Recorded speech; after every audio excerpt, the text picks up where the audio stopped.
Om Bhagavate Vasudevaya Narayan Namaskritya Naram Narottam Devim Saraswatim Vyasam Tato Jayanti Nashtaprayeshu Bhatreshu Nityam Bhagavata Sevaya Bhagavati Uttam Shloke Bhaktir Bhavati Naistiki. So continuing with the discussion on Srimad Bhagavad Gita as it is, chapter 9, the most confidential knowledge, text 31. So last text, 30, Krishna said, Api chesu duracharo bhajate mamananyabha. Even if one commits the most abominable action, if he is engaged in devotional service, he is to be considered saintly because he is properly situated in his determination. And then next verse, in line with that, Krishna says, Kshipram bhavati dharmatma shashvat shantam nigacchati konteya pratijanihi name bhakta pranashyati. Very, very important. He quickly becomes righteous and attains lasting peace. O son of Kunti, declare it boldly that my devotee never perishes. So, couple of things to note in this verse. So, previous verse, Krishna says, Api chetsu durachara, one has committed most abominable action, but if he is engaged in devotional service, he is to be considered a sadhu. Then here he says, he quickly becomes righteous and attains lasting peace. Then who's he is talking about? Because the previous verse, he already said that person should be considered a devotee or sadhu. And sadhus are always at peace. So this actually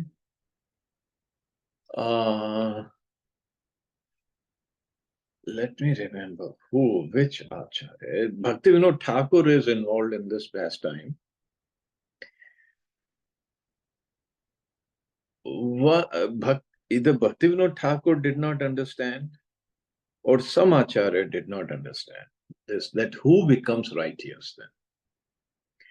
So that Acharya, in his dream, he goes to Bhaktivinoda Thakur, or Bhaktivinoda Thakur in his dream goes to either Chaitanya Mahaprabhu or somebody. I'm mixing this pastime here because I haven't read it for a long time. But then they ask who becomes righteous and who attains lasting peace. Then it was explained, the person who considers that person api chesu, that if I am considering somebody, looking at somebody that he is committing sinful activity, but he, since he is chanting in his devotion service, then he will become sadhu very soon. So the person who is considering that, he becomes righteous very quickly, Shipram, very quickly, and attains lasting peace. That is the power of serving of devotee, even if mentally we are serving. And then Krishna says, O son of Kunti, declare it boldly that my devotee never perishes, either in the previous verse or in this verse. They are both devotees. So let's see. There is also another explanation in this. Let's see what Prabhupada said. This should not be misunderstood. In the 7th chapter, the Lord says that one who is engaged in mischievous activities cannot become a devotee of the Lord. One who is not a devotee of the Lord has no good qualifications whatsoever. The question remains then, how can a person engage in abominable activities, either by accident or by intention, be a pure devotee? This question may justly be raised. The miscreants, as stated in the 7th chapter, who never come to devotional service of the Lord, have no good qualifications, as is stated in the Srimad Bhagavatam. Generally, a devotee who is engaged in the 9 kinds of devotional activities is engaged in the process of cleansing all material contamination from the heart. He puts the Supreme Personality of Godhead within his heart, and all sinful contaminations are naturally washed away. Continuous thinking of the Supreme Lord makes him pure by nature. According to the Vedas, there is a certain regulation that if one falls down from his exalted position, he has to undergo certain ritualistic processes to purify himself. That is atonement. But here there is no such condition because the purifying process is already there in the heart of the devotee due to his remembering the Supreme Personality of Godhead constantly. Therefore, the chanting of Hare Krishna, Krishna Krishna, Hare Hare, Hare Ram, Ram Ram, Hare Hare should be continued without stoppage. This will protect a devotee from all accidental fall downs. He will thus remain perpetually free from all material contaminations. So he'll protect it. The chanting will protect. And even if he has fallen down, there's no other atonement, just to keep on chanting, take up chanting again. And association of devotees means perform Navada Bhakti. Now, why did Krishna say to Arjuna, O son of Kunti, you declare it boldly that my devotee never perishes? Because, of course, Brajvasis, they explain it differently. They say, because Krishna appeared in Mathura, and Mathuravasis are not known for speaking the truth, even till today. The Mathura Pandas and everybody, they lie a lot. They tell lots of lies. So cannot trust them. And Krishna knew that I am from Mathura. The people are not going to trust me. But, and also, Krishna himself in the war of Mahabharata, he knows the future. He says, I'm going to break my own vow. I said, I'll not pick up a weapon, but I'm going to pick up a weapon. So people will not go by my word. They might not believe me. But Krishna says, if my devotee says something, I'll always make sure that happens. That's for sure, because he is Bhaktavatsa. So that's why he's telling Arjuna, you declare it boldly. My devotee never perishes. So then people will believe, yes, Arjuna said, so Krishna will definitely do it. Even God has to go through these tests, but to speak of us. And this is true. Krishna always, even if he has to break his own promise, just like in case of Arjuna, he protects his devotees. He goes to every extent possible. Arjuna, not just his war against Bhishma Dev, how he protected him against Jayadratha. Arjuna had taken a vow, if I am not going to kill Jayadratha by sunset, I'll commit suicide. And Krishna obviously is not going to let Arjuna commit suicide. So he got Jayadratha killed by Arjuna, but he hit the sun, and everybody thought it has sunset, sun has set. And so many other things. How he protected Bhishma, how he protected Yudhishthira Maharaj. Especially Arjuna, because Arjuna is his pure devotee. But how he protected them. So this is for sure that Krishna will always protect his devotee. And now going by this, somebody can say, then why he did not protect Abhimanyu, son of Arjuna? And he is son of Arjuna and son of his own sister, Subhadra. Well, Abhimanyu's role was only that much. His service was only that much. And through Abhimanyu, through the killing of Abhimanyu, now that was actually the turning point in the in the battle. And that through that killing, or on the pretext of that killing, Krishna got all of these warriors killed. So that was the role of Abhimanyu. Or even Ghatotkacha, he was son of Bhima. But his role was only that much. But he always protected them in the sense that they went back to Golokdhan, or whichever Vaikuntha Dham, wherever they came from. And Krishna never said about this thing that my devotee never perishes. He never says about yogis never perish, or karmis never perish, jnanis never perish. He never said that. They go on their own. But devotees, they are so dear to Krishna. He clearly says, Name bhakta pranashyati. Bhakta is what? Devotee. So that is also the proof that Bhakti Yoga is the best. Because then we take shelter of Krishna, Krishna's protection, Krishna's Sudarshan Chakra's protection is always there for his devotees. Obviously, it depends how much surrendered we are, how much shelter we have taken of Krishna. That much protection will always be there. And then we continue to surrender more, take more shelter, more protection you will get. And further Krishna says, and it's not like devotion is only for Arjun or some Brahmins. No. Mami partha vipashitya yepi syuh papayonaya. Istriyo vaishyas tatha shudras. Teyapi yanti param gatim.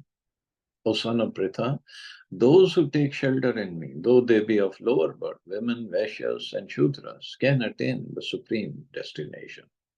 Means everybody is eligible. In one lecture in Delhi, I heard, I'm not going to take the name of the speaker. He said, one who has taken birth as who are in the body of women, the souls who are in the body of women, they don't go back. They have to take next birth and become a man, perform devotional service. And no, here Krishna, what Krishna is saying, that is what we have to follow. Simple as that, nobody else. Acharyas are there to explain it better. Prabhupada has explained it.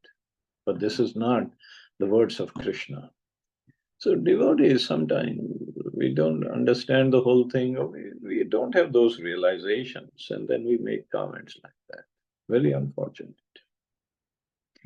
Anybody and everybody, not even human beings, even animals. We have studied in the story of Chaitanya Charitamrita, the dog who came in the party of Shivanand Sen, and somehow he came to Jagannath Puri because Shivanand Sen's servants had forgot to feed him.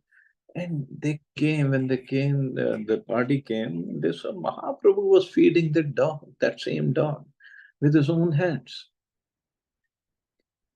So even animals can go back. And when Nimai's boyhood pastimes, so Nimai got that puppy, he brought it home, and he just played with the puppy sometime. And Nimai, when he went to take bath, Shachimata let that puppy go, and puppy came in the streets of Navdeep, and the Navdeep Vasi saw him. He was standing on his rears with the upper front legs raised up in the sky, and he was chanting. And he dropped dead, and a plane from Vaikuntha came right away and took the puppy back to Vaikuntha. So, body doesn't matter. What matters the most is consciousness. What is our consciousness? That has to be purified. So going by that, only men can go. Then why Krishna has said Vaishyas or merchants and Shudras or workers can also attain the supreme destination. then it should only be for Brahmins. So it is clearly declared here by the Supreme Lord and devotional service. There is no distinction between the lower and higher classes of people. And this is Krishna talking. But when we see Chaitanya Mahaprabhu, Chaitanya, or in Bhagavatam it is said, and which Mahaprabhu followed, Kirata Hunandra Pulinda Pulkasha, that verse.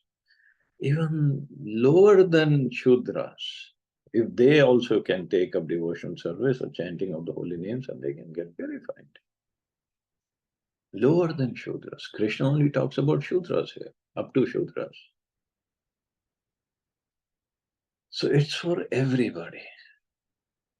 In the material conception of life, there are such divisions. But for a person engaged in transcendental devotional service to the Lord, there are none.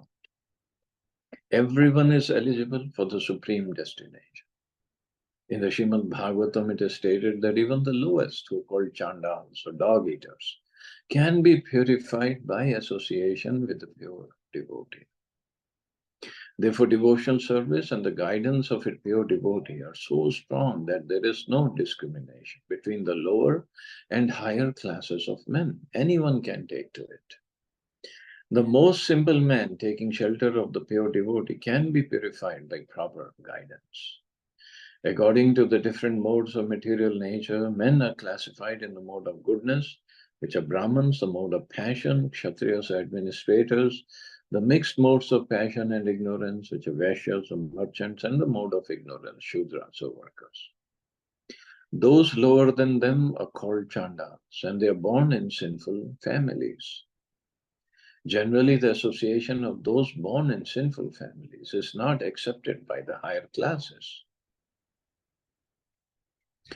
But the process of devotional service is so strong that the pure devotee of the Supreme Lord can enable people of all the lower classes to attain the highest perfection of life. This is possible only when one takes shelter of Krishna, as indicated here by the word Vipashitya. One has to take shelter completely of Krishna. Then one can become much greater than great Jnanis and Yogis. They become much greater than great Jnanis and Yogis. Even if somebody was a Chanda, he can become greater than great Jnanis and Yogis. If one takes shelter of Krishna. And taking shelter of Krishna is what? Krishna will explain two verses later. Taking shelter means following the instructions of Krishna. That's all. And everybody and anybody has a right to do so. So further Krishna says, Kim punar brahmana punya bhakta rajarshayas tatha anityam asukham lokam imam prapya bhajasvam. So previously he said, anybody, may they be of lower birth, they can attain the supreme destination. So what to speak of? How much more this is so of the righteous Brahmins, the devotees, and the saintly kings. Means even lowest people can attain the supreme destination. So what to speak of Brahmins, the devotees, and the saintly kings? Therefore, having come to this temporary, miserable world, engage in loving service unto me. Prapya bhajasva mam. Bhajasva. Again, how can people write commentaries on Bhagavad Gita not saying devotional service is the supreme? This is what Krishna is saying. Engage in loving service to me. In this material world, there are classifications of people, but after all, this world is not a happy place for any. It is clearly stated here, Anityam Asukham Lokam. This world is temporary, Anityam, full of miseries, Asukham, and not habitable for any sane gentleman. This world is declared by the Supreme Personality of Godhead to be temporary and full of miseries. Some philosophers, especially Mayavadi philosophers, say that this world is false. But we can understand from Bhagavad Gita that the world is not false, it is temporary, anitya. There is a difference between temporary and false. This world is temporary, but there is another world which is eternal. This world is miserable, but the other world is eternal and blissful. So that's a difference.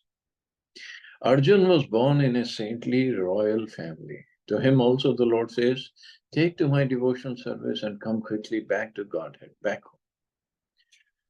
So means no one should remain in this temporary world, full as it is with miseries. Everyone should attach himself to the bosom of the Supreme Personality of Godhead so that he can be eternally happy. The devotion service of the Supreme Lord is the only process by which all problems of all classes of men can be solved. Everyone should therefore take to Krishna consciousness and make his life perfect. So this is what Krishna is again and again saying the same thing. Take to devotion service. My devotee never perishes. And anybody who takes to devotion service can come back to me, come back to the spiritual world. But we are, actually, we are so dull that even if God himself is saying, whenever Krishna says anything, Vedvyasi writes, Shri Bhagavan Vacha. God is saying, but we still don't want to follow it or we don't believe it. And what to do in devotional service? What is that devotional service? Krishna says, Manmana bhav mad bhakto madhyadi mam namaskuru mame vaishyasi satyukta vavam atmanam mataparaya. And this shloka he speaks again later on. It's such an important shloka. In 18th chapter, when he's completing his instructions, he speaks again. It's such an important shloka. Engage your mind always in thinking of me. Acharyas have explained.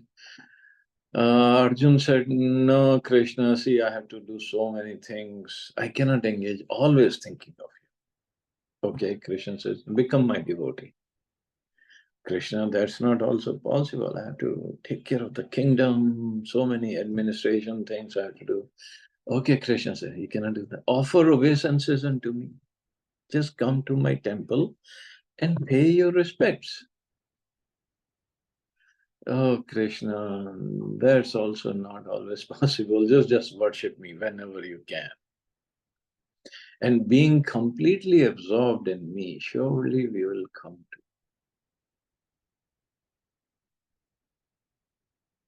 And all these activities, thinking of him, becoming his devotee, offering obeisances and worshipping him, that also refers to deity service, deity worship. We are not that pure that we can think of Krishna as himself. So serve Krishna's deity. It's same. There's no difference. Only thing is that yes, we don't see all the deities do their pastimes. We cannot see. We are so material. But if we do only these four things, Krishna says, surely will come to me.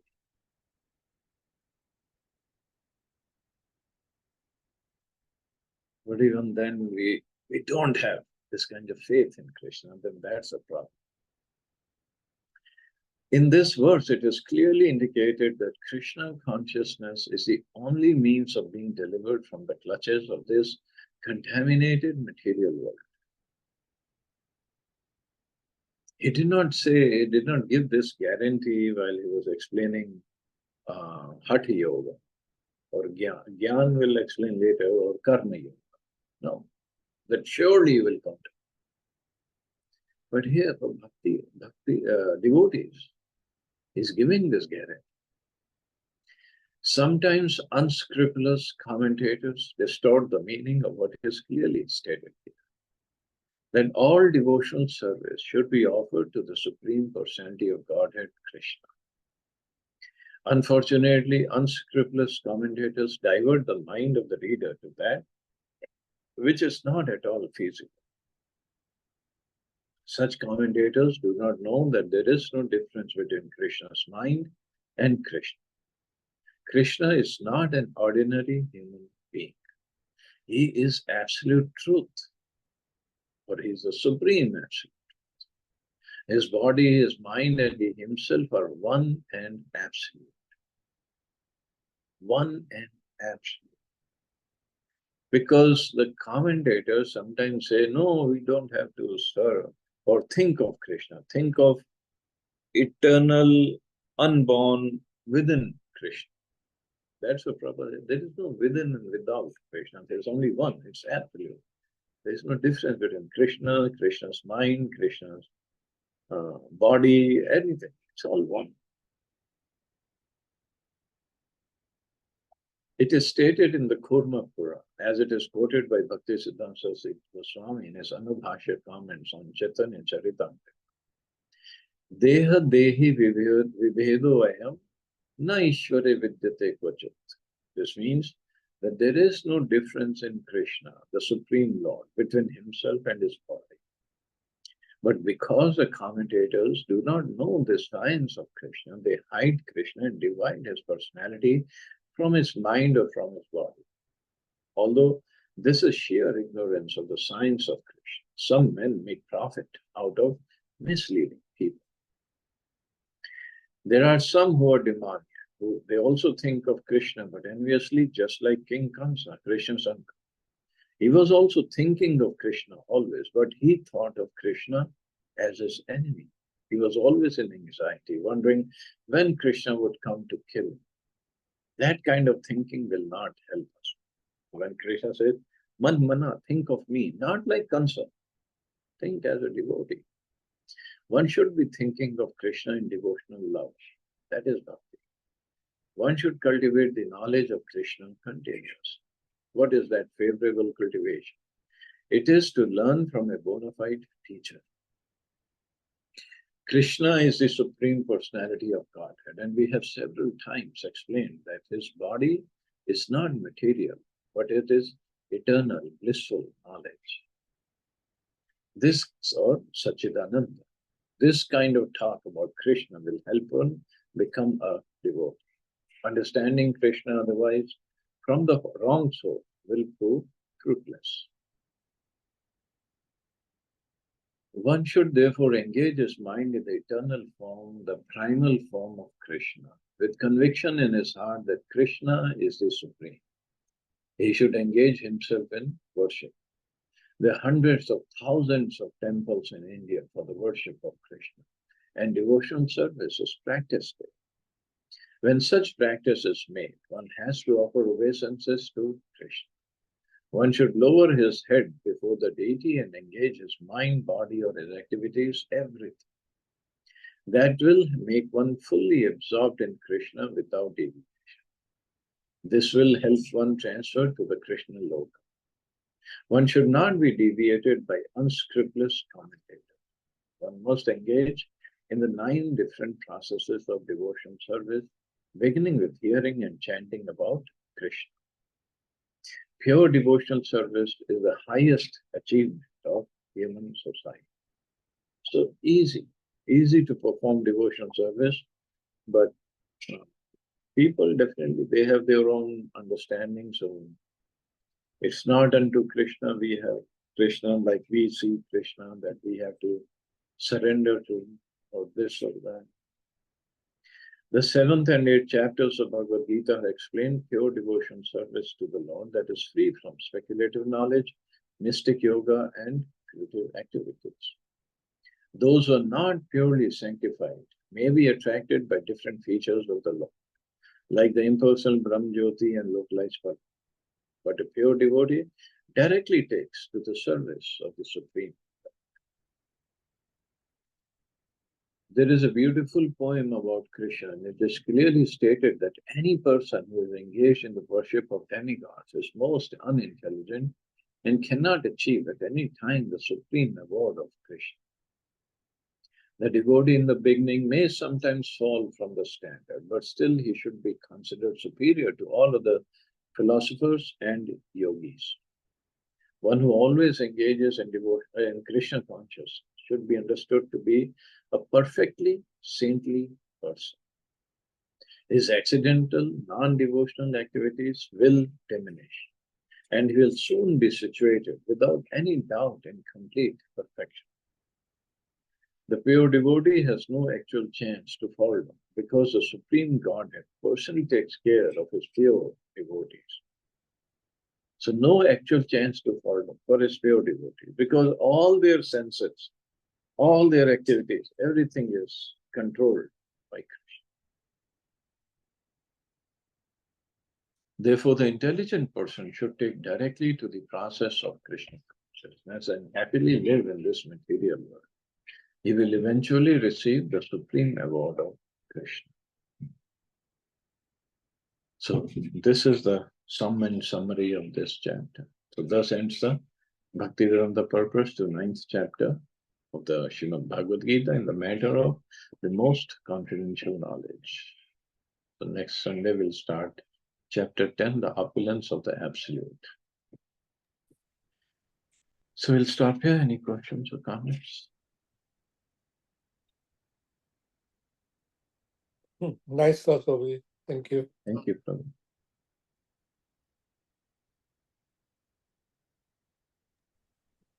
प्रभु जितने बार भी सुनो इसको, you get so much of relish every time. Oh yeah. Oh yeah, ये तो है. Correct.